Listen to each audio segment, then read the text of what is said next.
The Meddlesome Meeples present the Quest Report with Matt and Richard.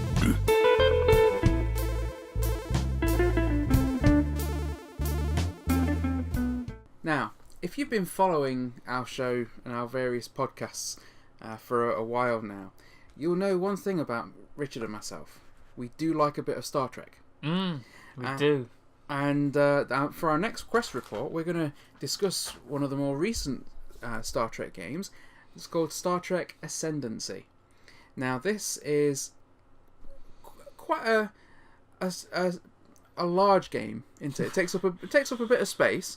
Yeah, I did when we played it. Yeah, it does, because you are taking control of one of the factions in Star Trek. So in the core game, it's a 3-player game, and one person will be the Federation, one person will be the Klingons, and one person will be those pointy-eared Romulan. Yo.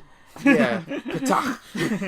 Yeah. And you're basically going to be trying to win the game through one of two ways: by either developing your culture to the point where you get 5 ascendancy tokens, which is basically saying that your civilization is the greatest civilization, or you're going to go for a military win where you control both the other players' homeworlds while still controlling your own homeworld. Mm-hmm. So the game is initially, in the first part of the game, and probably a good half of the game, if not more, all about exploration. Taking your ships and going out and exploring new planets and strange new worlds. That bit was great. To seek out new life and new civilizations. Yeah. And our legal team, which doesn't exist yet, will be set up to fight the impending copyright claim. I think when you're discussing this, it's alright. I think we're probably safe. It's got safe quotes legal grounds all round the box. I mean, you can just read them out. Somewhere a lawyer's looking at this and going, no. So, you start off and you're exploring and you're building your civilization, and eventually you come into contact with the other factions. That was bad. That's when things get interesting. I didn't like it when I met the Klingons. Yeah, the Klingons and the Romulans didn't really get on very well in this game, did they? No. And it's really interesting. So the game itself is going to be in different rounds. So you're going to have your initiative round where you're going to be effectively setting up the turn order for that round. Then there's what's called the execution phase. Now that's broken into 2 parts: building, where you're going to spend your resources to get new ships, build new nodes on different planets, colonize different planets, and then the command phase, which is where you're going to be sending your ships out to do different things. So you're going to be sending them off to explore, sending them off to attack. You're going to be trying to take control of new planets. You're going to be trying to launch new research projects, really like commissioning new fleets, things like that. And that's the meat of the game, isn't it? The really well, that's why you're exciting actually part. making them do stuff, and it does feel like you're giving orders because you have a certain amount of command tokens. Each time you do something, you turn one of them over. So basically, you have a certain amount of orders you can give that turn. It can increase if you get more star bases, can't it? So I like that because it's not like you can just do anything. That you can do. It also increases your number of command tokens. Yeah. So the fact that you were turning those over, it's like you can order them to do a certain amount of things, like go to warp or drop out of warp or form a fleet, like you say. Yeah. I found that aspect of it quite thematic because you really did feel like you were kind of giving orders, like as a leader. And like I say, before that you had the build phase, and it's quite nice to have that as a separate thing where you are just kind of deciding what you're going to build on your various planets and assigning research. So I quite enjoyed the way that was broken up like that. And each faction has its own sort of bonuses and restrictions. So, for example, the Federation can't just walk into or fly into a sector and invade a planet. They can initiate starship battles. Is that the Prime Directive? Yeah, the Prime Directive. Yeah. They're not allowed to invade planets Federation. or colonize pre-warp inhabited systems, which is thematic to the Federation. My guys were suspicious, apparently. But the Federation get bonuses for going off and exploring. And that's really what they want to be doing early in the game. The Klingons, they have a restriction that they of death before dishonor, so they can't surrender a planet and they can't retreat from battle. No, otherwise you go to Grethor. But they do get culture bonuses Nice. by defeating ships in battle, because they are ever victorious. That is basically their culture, isn't it? Yeah. And the Romulans? Yeah, my guys, the downside is they are suspicious. So whenever you receive a trade agreement, exhaust it immediately. Refresh it the next round's upkeep as normal. So we didn't really do any of that, did we? We met each other and still started fighting, so we didn't have any trade agreements. But if we did, I wouldn't get the benefit straight away because it takes me a while to trust. No one trusts the Romulans Yeah. either, but that's another matter. But my good thing was cultural superiority, which still sounds like a bad thing. They're pretty arrogant, these guys. Yeah. Take one culture when you complete an advancement, picturing a culture token. Right, yeah, so some of my technologies, if I researched them, they had a culture symbol on them, and I would just get a culture straight away. So I did actually get quite a few culture from doing that, so that did help me quite a lot, that one. But one of the things I particularly like about all this is the fact that each of the different factions' bonuses, their advantages, their disadvantages, and even the technologies that they can acquire through research in the game feels very thematic to the Star Trek universe and to those factions within the Star Trek universe. It did feel very thematic, that did, yeah. And that's one of the, and I love a game that holds its theme like that. And the expansions, we've only played the base game, so we'll talk about the expansions possibly on another quest report. But I've got the Cardassian one, and looking at that and looking at the Ferengi expansion, again, it sort of holds true to their cultures and their races. I'm just going to read the title of these. The Cardassians have occupation and annexation. That is basically their whole thing. Because for the Cardassians, because they're occupiers, to be able to produce resources on a planet, they have to have a ship in orbit, basically to force the poor Bajorans to work in the mines, you know. Yeah. So that's really interesting. Also, one of the other things that are quite interesting in this is the way the fleets work. Oh, yeah, that's great. quite an elegant system, isn't it? You've so instead of having loads of ships on the map, you can place them onto a fleet card, get the fleet benefit, and then you can give an order to an entire fleet at once rather than ordering every ship individually. But each fleet that you produce has different abilities, and they're double-sided, so you can choose to just shove a load of ships into a fleet, or you can have them as a specialised fleet. Yeah, so I had a science fleet, that was quite good. It was only 4 ships. Yeah. But it was quite good at facing hazards. And there's a lot of them. Like a horrible nebula, I roll fewer dice for it basically. So yeah, that helped. And I had a group of Klingon marauders, which them. gives you resources when you destroy enemy ships in battles. Battle groups, which you re-roll to hit rolls of 1 in space battles, and assault, which give me again the re-roll ability when it came to planetary invasions. Well, those are pretty aggressive, man. They are, but we are Klingons, you know. Yeah, I mean, I was doing science out there. Yeah, the Federation as well. They have some pretty useful abilities. Like virtual signaling. Sorry. They can make 3 battle groups because they're the backsides of their fleet cards are all battle group sides. Battle backsides. But they also have a science fleet, which gives the same ability as yours. Yeah, that was cool. They have colonization fleets, which allows them to disband a ship from the fleet and disband the fleet to immediately colonize an undeveloped system without spending a culture. Nice. Which is very good because you need to spend culture tokens to get ascendancy tokens. And then they've got the diplomatic fleet, which allows them to re-roll hegemony rolls, which means that when they're trying to take over a planet without attacking it and without wasting the planet's resources in a battle. Kind of culture takeover. Yeah, it's a very, very powerful ability, which again just fits in very nicely with the idea of the Federation going out and absorbing other planets into the Federation, so it feels thematic. Yeah. I really like the way that the command system works, like Richard said. I really like the way that the battles work with the different abilities and bonuses that both get. Plus, you can spend research points to improve your ship's weapons, which means that you're hitting on a lower number on the dice, so you've got a better chance to hit. And you can spend research to increase your shields, which means you can survive nebulas and things more easily, and it makes it harder for other players to destroy your ship. So there's a lot of things that I really like in this game. Yeah. I like the way the trade works. I like the exploration when you're actually going off space lanes and you're You're drawing a planet to see what's there, and then you're drawing an exploration card that tells you what you find on there. And some of those and all of those are based on things that happen in various Star Trek TV series. Yeah, so you get a planet that you draw randomly. It might be a planet, or it might be a nebula or something horrible.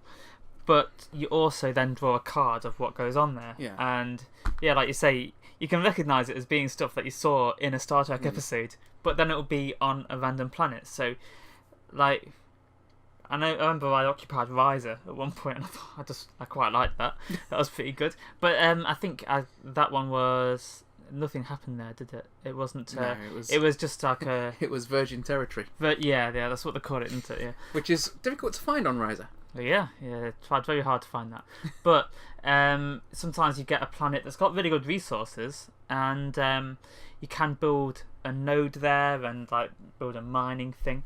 But maybe there is a Warp 1 civilization there or something, and you'll have to kind of deal with them before you can occupy it. But you had one that was quite near to Kronos that you just parked a ship there for ages because like you didn't want to destroy the stuff that was already there, but you wanted the planet. But yeah, so quite a while.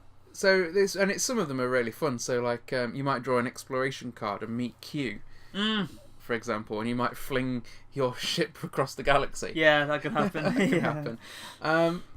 But this, I would say, more than any other game I've played, captured the theme. The only other one that I would say captured it as well, and possibly slightly more, was Star Trek Fleet Captains.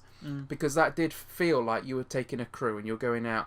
But this is on a different level to that, because in Fleet Captains, as I say, you've got your ships, and you've got crews for each of your ships that you're putting together, and you're going out and you're doing missions. Whereas with this, it's on a grander scale. You're going out and you're building an empire, as opposed to going on missions and things like that. Yeah. And it does really feel like Star Trek.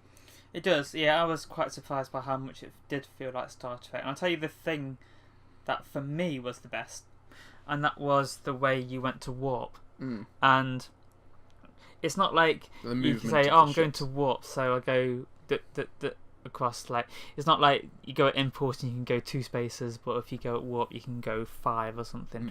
It's actually you go into warp, you take your little ships, which for me was these little Devidexes, off the board, and then to drop out of warp you put them on somewhere else. And it really did feel like they'd gone to warp and then dropped out of warp, and warp became a really cool, weird thing that you were doing, and it felt so thematic. The longer you leave them in warp, the further they can travel. Yeah, that's it. And yeah, it's just the fact that you basically can't be attacked and stuff.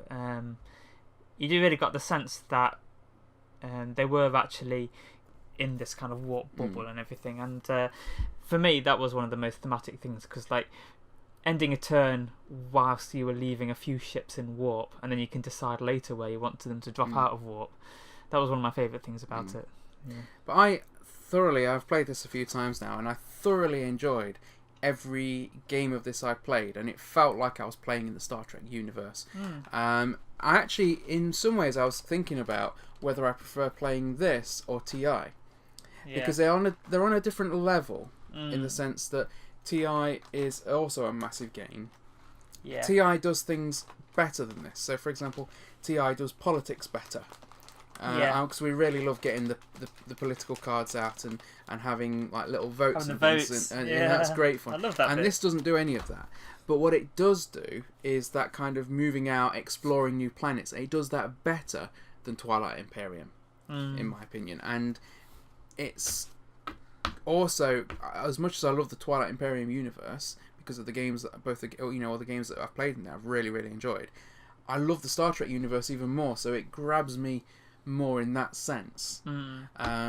So I actually would say this is as fun as playing Twilight Imperium, but without the depth of Twilight Imperium. Yeah, I would say, well, we managed to do this in one evening, didn't we? So that's one advantage. But I think I did.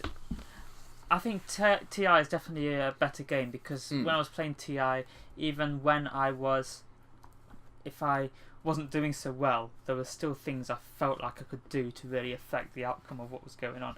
This one, I felt a little bit like we'd been kind of me and Heather, really, there was no way we could defeat your Klingon Empire after a while, and I'm not sure how I feel about territory control games at the moment, because I think this happens quite a lot, where one character will start doing well, and then you've got so many more resources than the others. It's hard to turn the tide. Whereas with TI, you can do like a load of politics stuff, and you can really mess things up still. But I think if we were a little bit more even of how many games we've played of it, because you've played a few more games than us. But I think I definitely prefer the gameplay of TI.